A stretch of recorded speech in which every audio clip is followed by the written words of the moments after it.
Good morning, everyone. How you guys doing today? I'm out for my morning stroll, walking and talking today.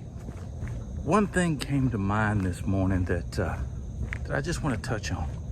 I don't know if you guys have the same kind of experience with this as I do, but for some reason, I'm having a difficult time in my life kind of understanding who my friends are, right? There are some friends that I have no doubt are my friends. One in particular, David Jacobs, right? David Jacobs and I, we've known each other, my gosh, since we were like in, grade school, right? It's like 4th grade kind of deal, right? So we've known each other forever, and it doesn't matter if we talk all the time or we don't talk for a year or two. It doesn't matter. He always knows that I'm there for him and he's there for me. So there's those kinds of friends, right, that are just lifelong friends. You just know that you got them, right? But there's these come in your life, get out of your life friends that are just so hard to read sometimes.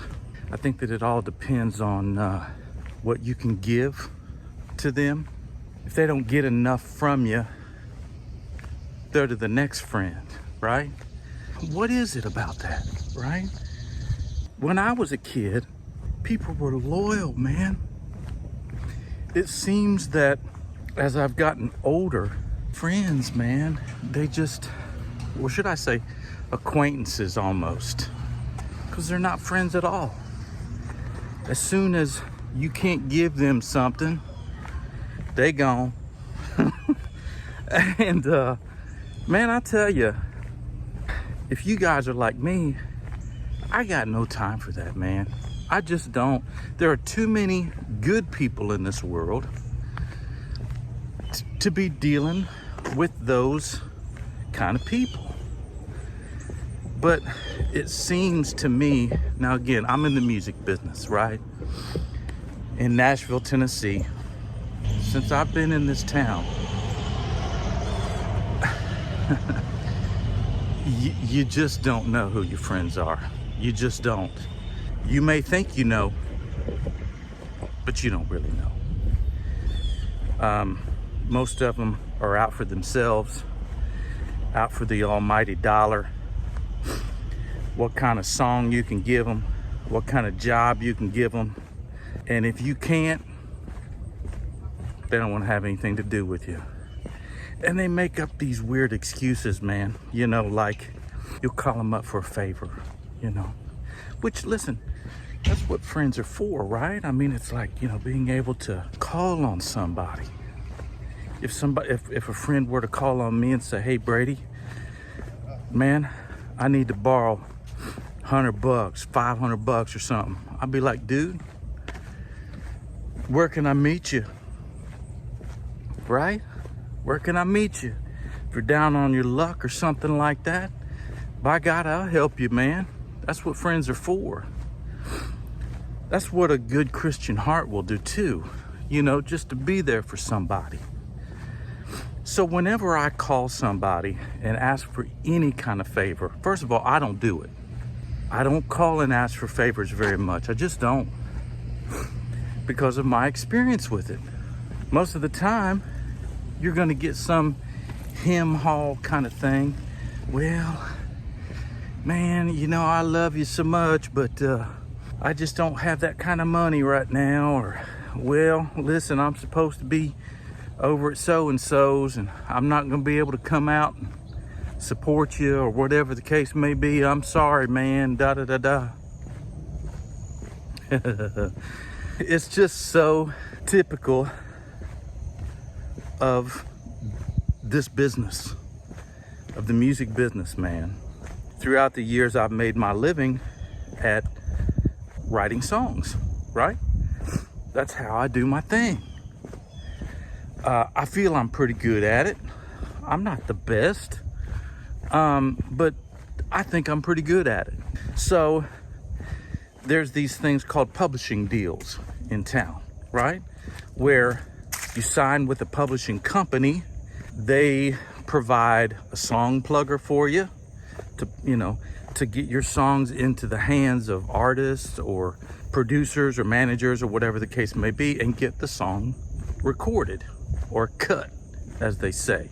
The publishing company also provides the service of hooking you up with some writers, whether it be just other songwriters or artist writers, like people who have stuff that's going on or that's happening in town, whether it's a new artist or an established artist that gets songs cut, because artists really like to be able to have their opinion on the song. They know the direction that they're going, so on and so forth. So as a writer, I want to get in the same room as those artists and write something specifically for them, right? A publishing company is supposed to give you funds to demo your songs. Maybe it costs $750 these days, maybe $1,000 per song, if you want to do it right anyway. But the expense of that has come way down over the years because people record in their homes a lot these days. So anyway, that's what a publisher does. For years, ever since Little Texas, I have owned my own publishing. I've got this massive amount of songs just sitting around, and I don't know what to do with them. I don't have a song plugger working for me, for my little publishing company. I can't afford that, to have somebody constantly doing that for me. Be very difficult just for like one writer. So I'm thinking, well, if I join a team where they've got several different writers, and they share one song plugger, that makes sense. So I've been looking all these years for a nice home for my publishing catalog. And whenever I call, and I know everybody in town, I'll call them up, from Warner Chappell, Universal Music, all of these different kinds of publishing companies in town. I'll call them up. Hey man, it's Brady. Would you just listen to like maybe 5-10 of my songs and just see if you think that there might be something there that maybe you could sign me as a writer? Would love to, man. Would love to have a meeting with you. That would be awesome. Okay.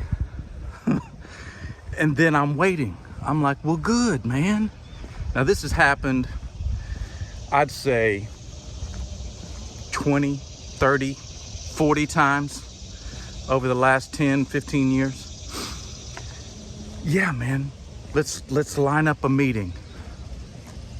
I'll call you next week. Okay. And I'm waiting and waiting and waiting and nothing, man. And I'll call them back.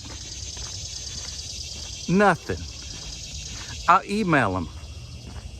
Nothing. And then finally, about a month later or something, hey man, I've been so sorry. I've been so busy, man. Things have kind of changed here at the company, and we're all full with writers right now. We just can't afford to bring somebody else on. We just love your material, man. You're such a great writer. You don't get the credit you deserve, all of that stuff. But man, we just can't sign you right now.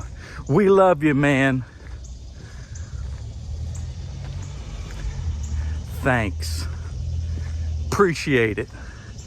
Thank you for not taking my call. Thank you for letting me wait around for a month with hope that I might be able to get a meeting with you. Just a meeting, man. I've known these people, some of these people, for 25 years, man. So those people I cannot trust. I can't trust them, man. But I'm telling you, it is so typical of Nashville to do that in the music industry. You ask any songwriter, same thing goes with musicians too. Trying to get a gig, calling managers, calling producers. Nobody call you back, man. Listen, you think you're having a hard time repairing the roof on your house, getting a contractor to call you back? Hey, you get in this crazy business for a little while and you'll see somebody not calling you back, man. It's extremely frustrating. So loyalty, I mean, of course it exists for your friends, your real friends, but boy, so disappointing. I don't know. I've just been dealing with that sort of thing, and I've gotten to the age now where I'm like, you know what? Do that to me once, I'm okay with it. Do it to me twice, I'm gone, man. I'm gone. I don't need it that bad. I don't care how much money it pays. I'm just not gonna do it, man. It's the principle of it. I just spit all over the camera. It's the principle, man. As Aaron Tippin says in his song, you gotta stand for something or you'll fall for anything. It's so true. I'm not gonna let these people do this to me anymore. I really believe that we're in the day and age where email, texting, all that kind of stuff makes it really, really easy to say no without saying no. You just ghost them, man. You ghost them, you know, not gonna say a word, and you're gonna have to be good with it, is how people feel. And I tell you, man, it's a shame. It really is. And I hope somehow or the other society can change. Listen, maybe this video will let somebody out there know, hey, call that person back. At least tell them no. Don't give them hope and let them sit around waiting and waiting and waiting. It's so incredibly disrespectful. Just say no, right? So that's my 2 cents this morning. That's a long-winded story, but that's how I feel. All right, listen, I'm gonna get out of here. I love you guys. God bless all of y'all. And do something good for somebody today, all right? Love you. Peace out.